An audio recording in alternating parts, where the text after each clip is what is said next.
নবী সাল্লাল্লাহু আলাইহি ওয়াসাল্লাম বলেছেন, বেলাল, আমি জান্নাতে আমি দেখেছি যে আমার আগে আগে তুমি হাঁটছো এরকম মনে হচ্ছিল এবং তোমার পায়ের জুতার আওয়াজ আমি শুনতে পেলাম। বেলাল, আমাকে বলো তুমি কি আমল করো?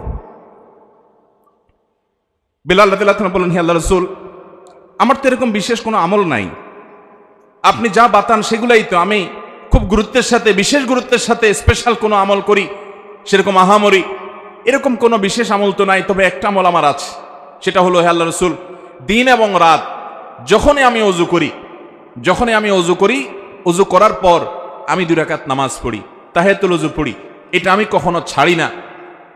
নবী করিম সাল্লাল্লাহু আলাইহি ওয়াসাল্লামের আর বুঝতে বাকি ছিল না তার এই বিশেষ স্পেশাল আমল, যেটা হয়তো আমরা অনেকেই আজকাল করি না। বিশেষ করে আমাদের সমাজ থেকে তাহিয়াতুল ওযু নামাজ বিলুপ্ত হয়ে গেছে, এই সুন্নাত আজ হারিয়ে গেছে। আমরা ওযু করার পর 2 রাকাত নামাজ পড়ার বেশিরভাগ মানুষ অভ্যস্ত না। তাহিয়াতুল ওযু তো পরের কথা, তাহিয়াতুল মসজিদও আমাদের সমাজ থেকে হারিয়ে গেছে। মানুষ মসজিদে চলে যায়, ধাপ করে বসে যায়, অথচ নবী সাল্লাল্লাহু আলাইহি ওয়াসাল্লাম বলেছেন, ইদা দাখালা আহাদুকুমুল মাসজিদা, তোমাদের কেউ যদি মসজিদে প্রবেশ করে, ফালা ইয়াজলিস হাত্তা ইউসাল্লি রাকাতাইন, তাহলে সে মসজিদে ঢুকে যেন 2 রাকাত নামাজ পড়া ছাড়া না বসে। নবী করিম সাল্লাল্লাহু আলাইহি ওয়াসাল্লাম এত গুরুত্ব দিতেন। এক ব্যক্তি এসে বসে গেছে, তিনি তাকে বলেছেন, তুমি কি 2 রাকাত নামাজ পড়েছো? লোকটি বলেছে, না পড়ি নাই। নবীজি বলেছেন, কুম, দাঁড়াও, তুমি 2 রাকাত নামাজ পড়ো, তারপরে বসো। আল্লাহর ঘরের সম্মানার্থে গিয়ে বসতে হলে তুমি 2 রাকাত নামাজ পড়বে, তারপরে গিয়ে বসবে। এই তাহিয়াতুল মসজিদ আমাদের সমাজ থেকে হারিয়ে গেছে। আর তাহিয়াতুল ওযু, এটা তো আমরা অনেকে জানিও না, যে যতবার আপনি ওযু করবেন, ওযু করার পর কোনো কথাবার্তা অন্যান্য কাজকাম করার আগে, ওযু করার পর দ্রুততার সাথে আপনি কিবলামুখী হয়ে 2 রাকাত নামাজ পড়ে ফেলবেন। এটা ওযুর সম্মানে, এটাকে তাহিয়াতুল ওযু বলা হয়। বেলাল রাদিয়াল্লাহু আনহুর এই আমলটির কারণে নবী সাল্লাল্লাহু আলাইহি ওয়াসাল্লাম তার পায়ের আওয়াজ জান্নাতে শুনতে পেয়েছেন। এই আমলটা আমরা শুরু করব তো ইনশাআল্লাহ। আল্লাহ আমাদেরকে আমল করার তৌফিক দান করুন। নবী করিম সাল্লাল্লাহু আলাইহি ওয়াসাল্লাম জান্নাতে এরকম আর অনেকগুলো দৃশ্য দেখতে পেয়েছেন। আমরা এরপরে জানবো যে নবী করিম সাল্লাল্লাহু আলাইহি ওয়াসাল্লাম মেরাজ শেষ করে, মেরাজের প্রাককালে, মেরাজের মধ্যে নবী সাল্লাল্লাহু আলাইহি ওয়াসাল্লামের জীবনের সবচেয়ে বড়, মেরাজের পুরো সফরের মধ্যে সবচেয়ে বড় ঘটনা কোনটা ঘটেছে? সবচেয়ে বড় ঘটনা ঘটেছে আল্লাহর পক্ষ থেকে সালাত বা নামাজের যে বিধান দিয়েছেন মেরাজে, এটা ছিল তার মেরাজের সবচাইতে ফোকাস পয়েন্ট, সবচাইতে গুরুত্বপূর্ণ ঘটনাবলীর অংশ। আল্লাহ রাব্বুল আলামিন নবী করিম সাল্লাল্লাহু আলাইহি ওয়াসাল্লাম যখন আল্লাহর কাছে গেলেন, আল্লাহর প্রশংসা ইত্যাদি নিবেদন করলেন, আল্লাহর কুদরত অবলোকন করলেন, আল্লাহর শুকরিয়া আদায় করলেন, তিনি যখন ফিরে আসছেন আল্লাহর অনুমতি নিয়ে, তখন আল্লাহ রাব্বুল আলামিন নবী করিম সাল্লাল্লাহু আলাইহি ওয়াসাল্লামকে 50 ওয়াক্ত নামাজ দিলেন, যে যাও তোমার উম্মতের জন্য 50 ওয়াক্ত নামাজ দেওয়া হলো। প্রতিদিন রাত দিন 24 ঘন্টার ভিতরে 50 বার তারা নামাজ পড়বে, এটা ফরজ করে দেওয়া হলো, তুমি এটা নিয়ে যাও। নবী আলাইহিস সালাম এটা নিয়ে আসছিলেন। প্রতিমধ্যে তার সাথে ষষ্ঠ আকাশে মুসা আলাইহিস সালাম, পঞ্চম আকাশে মুসা আলাইহিস সালামের সাথে সাক্ষাৎ। মুসা আলাইহিস সালাম বললেন যে আমি বনি ইসরাইলের নবী হিসাবে, তাদের দায়িত্বশীল হিসাবে আমার অভিজ্ঞতার আলোকে বলছি, তোমার উম্মত দিন এবং রাত 24 ঘন্টার মধ্যে অন্যান্য কাজকাম সব করে এর ফাঁকে আবার 50 বার নামাজ এটা তারা পড়তে পারবে না, এটা তাদের জন্য কষ্টকর হয়ে যাবে। অতএব তুমি আল্লাহর কাছে গিয়ে এই নামাজ একটু কমায় আনো। নবী সাল্লাল্লাহু আলাইহি ওয়াসাল্লাম আল্লাহর কাছে গেলেন, যা বলেন, আল্লাহ আমার উম্মতের জন্য এটা অনেক কষ্ট হয়ে যাবে, আপনি একটু কমায় দেন। আল্লাহ তাআলা তাকে 5 ওয়াক্ত কমায় 45 ওয়াক্ত দিলেন। এরপরে আবার আসলেন, মুসা আলাইহিস সালামের সাথে সাক্ষাৎ, তিনি আবারও বললেন একই কথা, আবার নবীজি ফিরে গেলেন, আল্লাহ তাআলা আরো 5 ওয়াক্ত কমায় দিলেন। এভাবে কমাইতে কমাইতে 9 বার আসা যাওয়া হলো এবং 5 9 45 ওয়াক্ত নামাজ কমানো হলো, থেকে গেল 5 ওয়াক্ত। এরপরে নবী সাল্লাল্লাহু আলাইহি ওয়াসাল্লাম মুসা আলাইহিস সালামের কাছে এসে বলল যে আমি আর আল্লাহর কাছে কমানোর জন্য যেতে পারবো না, আমি বিব্রত বোধ করছি, ইতস্তত বোধ করছি যে একটা বিষয় কতবার কমাবো। আর 5 ওয়াক্ত আল্লাহ তাআলা নির্ধারণ করে আমাদের প্রিয় নবী সাল্লাল্লাহু আলাইহি ওয়াসাল্লামকে বলে দিয়েছেন, যাও মুহাম্মদ তোমার উম্মতকে জানিয়ে দাও, তারা যদি 5 ওয়াক্ত নামাজকে ঠিকঠাক মতো সময় মতো হক আদায় করে, সুন্দর করে আদায় করে, তো আল্লাহ রাব্বুল আলামিন তাদেরকে 50 ওয়াক্ত পড়লে যে পরিমাণ তারা সওয়াব পেত, আল্লাহ বলেছেন যে সেই পরিমাণ সওয়াব তাদেরকে আমি 5 ওয়াক্তের মাধ্যমে দেব। 5 ওয়াক্ত নামাজকে হক আদায় করে করবো তো ইনশাআল্লাহ। ওয়াক্ত মতে ইহতিমামের সাথে, ধীরস্থিরতার সাথে, সৌন্দর্যের সাথে, মনোযোগের সাথে, আল্লাহর স্মরণ সাথে নিয়ে আল্লাহ রাব্বুল আলামিনকে স্মরণ করবার জন্য আকিমিস সালাত আলি যিকরি, আমরা মহব্বতের সাথে, খুশুখুজুর সাথে মৃত্যুর আগ পর্যন্ত 5 ওয়াক্ত নামাজকে আঁকড়ে ধরবো তো ইনশাআল্লাহ। ভাইরা আমার, নবী করিম সাল্লাল্লাহু আলাইহি ওয়াসাল্লামকে আল্লাহ রাব্বুল আলামিন মেরাজে ডেকে নিয়ে একান্ত কাছে নিয়ে এই 5 ওয়াক্ত নামাজ দিলেন। এই নামাজ যার যত বেশি সুন্দর হবে সে আল্লাহর তত বড় ওলি। সে আল্লাহ তত বড় নেককার।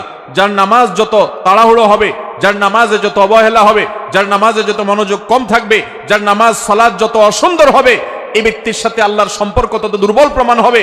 অতএব ভাইরা আমার, মুরব্বীরা আমার, আল্লাহর ওয়াস্তে চ্যালেঞ্জ হিসেবে নিতে হবে, আমরা জীবনে, আমাদের জীবন যাবে, আমার প্রাণ যাবে, আমার নামাজ কখনো ছুটতে পারে। অতএব নামাজের ওয়াক্ত হবে, ইমানদার কখনো নামাজে গাফলতি করবে। নবী করিম সাল্লাল্লাহু আলাইহি সাল্লামকে আল্লাহ রাব্বুল আলামিন এই বিধানটি দেওয়ার জন্য তাকে নিয়ে গেলেন মেরাজে।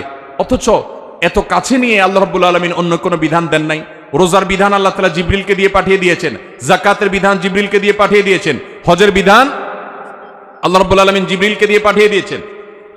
ইসলামের অন্য সমস্ত বিধিবিধান, ফরজ নির্দেশগুলো কোরআনের আয়াত নাজিল করেছেন, জিবরিলকে দিয়ে পাঠিয়েছেন।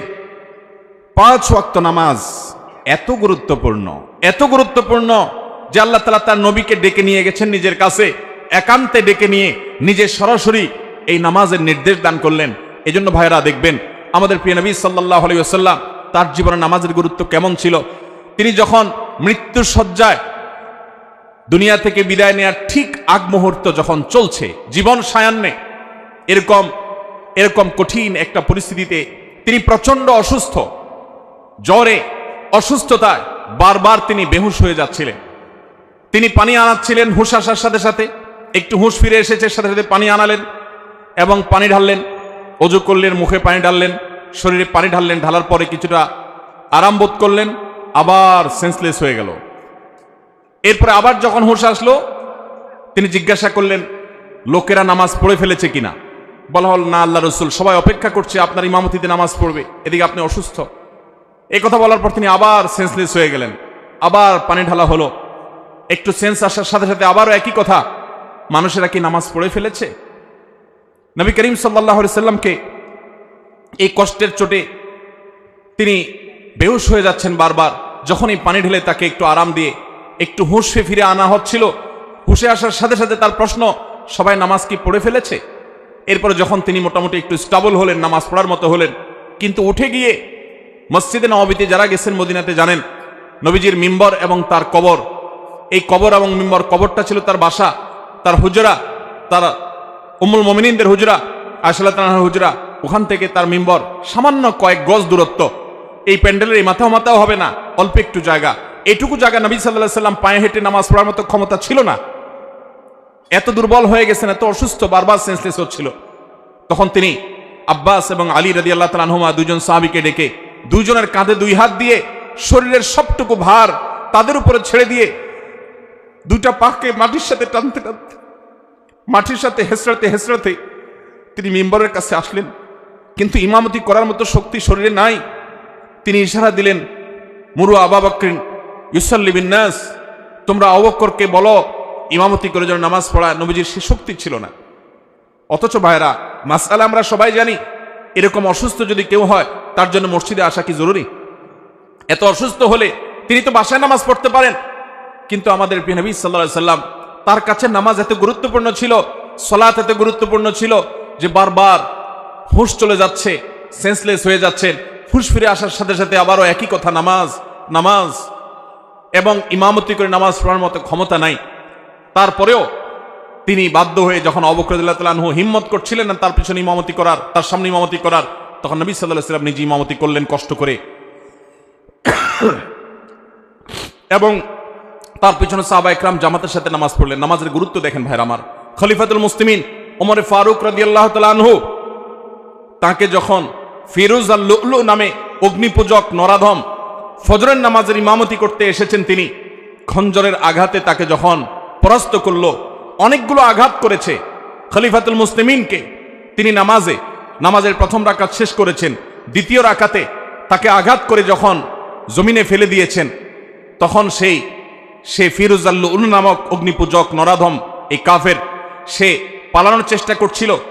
সাহাবীরা তাকে থামানোর চেষ্টা যখন করেছে, বহু সাহাবীকে সে আঘাত করেছে। বিভিন্ন বর্ণনা থেকে বোঝা যায় 7 জন সাহাবী ওই জায়গায় উপস্থিত, ওই অবস্থা মৃত্যুবরণ, শাহাদাত বরণ করেছেন। এবং এরপর অন্যান্য সাহাবীদেরকে বারবার সে খঞ্জর দিয়ে আঘাত করছিল।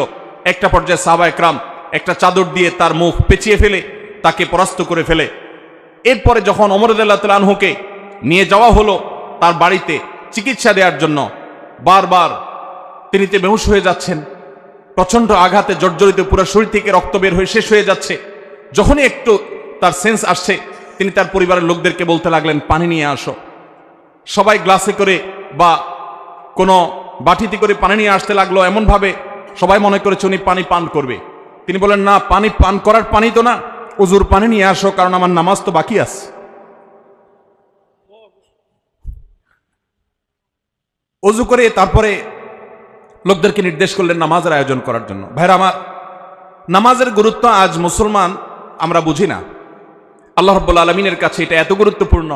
আপনি দাঁড়িয়ে পড়তে পারবেন না, বসে পড়বেন, বসে পড়তে পারেন না, শুয়ে পড়বেন, ইশারায় পড়বেন, ওযু করতে পারেন না, তায়াম্মুম করবেন। আপনার তায়াম্মুম করার ব্যবস্থাও যদি না থাকে, কোনো মাটি জাতীয় কিছু যদি আপনার হাতের কাছে না থাকে, তো ওই অবস্থায় আপনি নামাজ পড়বেন, সতর ঢেকে নামাজ পড়বেন। সতর ঢাকার মতো কোনো ব্যবস্থা যদি আপনার না থাকে, তাহলে ওই অবস্থায় আপনি বসে নামাজ পড়বেন। আপনি সমুদ্রে নিমজ্জমান, ওই অবস্থায় আপনি নামাজ পড়বেন, কিবলার দিকে ফিরে নামাজ পড়বেন। কিবলার দিকে ফিরতে পারেন না, তাহলে অনুমান করে কিবলার দিকে বা যেদিকে সম্ভব সেদিকে ফিরে সালাত আদায় করবেন। কিন্তু নামাজ মাফ নাই। যুদ্ধক্ষেত্রে পর্যন্ত সালাতের খৌফের বিধান আল্লাহ তাআলা কোরআন নাজিল করেছেন। সালাতুল খৌফ কি? সালাতুল খৌফ হলো যুদ্ধ চলছে রণাঙ্গনে, সম্মুখ যুদ্ধ, একেবারে মুখোমুখি আক্রমণ। এই মুহূর্তে নামাজের ওয়াক্ত হয়ে গেছে, নামাজ পড়তে গেলে শত্রুপক্ষ আক্রমণ করে সব শেষ করে ফেলবে। ইসলামের নির্দেশ, কোরআনের নির্দেশ হলো যে তখন তোমরা নামাজে জামাতের সাথে ওই অবস্থাতেও নামাজ পড়বে, কিন্তু একদল জামাতে নামাজ পড়বে, আরেক দল শত্রুদের সাথে লড়াই করে আত্মরক্ষা করবে। একদল যারা ইমামের সাথে নামাজ পড়ছে, তারা এক রাকাত নামাজ শেষ করে, এক রাকাত সালাত শেষ করে তারা চলে যাবে যুদ্ধে। যারা এতক্ষণ যুদ্ধ করছিল, তারা এসে ইমামের পিছনে আবার দাঁড়িয়ে তারা এক রাকাত পড়বে, তারা তাদের এক রাকাত শেষ করে আবার চলে যাবে। এক রাকাতের মাঝখানে যাওয়া জায়েজ নাই। কিন্তু যুদ্ধক্ষেত্রে সালাতুল খৌফের বিধান এটা জায়েজ আছে, যে তোমার জীবন রক্ষা করতে হবে, তোমার নামাজও রক্ষা করতে হবে। ইমানদার কখনো কোনো যুক্তিতে নামাজ ছাড়ার মতো কোনো সুযোগ, কোনো পরিস্থিতি, কোনো অবস্থা ইমানদারের জীবনে থাকতে পারে না, কারণ নামাজের চাইতে গুরুত্বপূর্ণ কোনো বিধান ইসলামে আর